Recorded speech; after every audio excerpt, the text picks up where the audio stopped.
As a youngster, the first drawing experience I ever had was to copy things like Marvel comics. I really wasn't exposed to too much what you would call fine art at a very early age.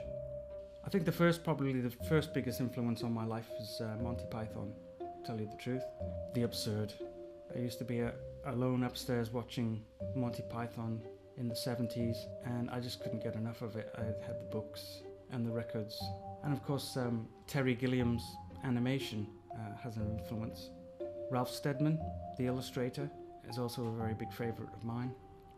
The first person to really, what we might say, influenced me in a big way was Charles Bragg, an American etcher and painter, very active in the 60s and 70s, very political, very much in the sort of footsteps of Hogarth and Dumier, the satirists of the 17th and 18th century.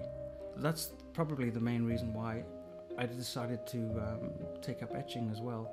He is a master draftsman as far as I'm concerned. Not in the classical sense, but sort of a master draftsman of the grotesque. So I took up etching after I saw Charles Bragg. I wanted to desperately learn how to etch, to push the drawing technique, if nothing else.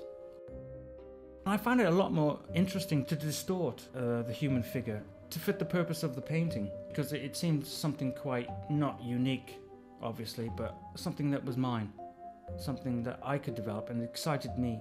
I wasn't interested in drawing the figure in a classical sense, I suppose. I was much more interested in finding something that my own way, of my own little twist, to make it more visually exciting for me and hopefully for the viewer.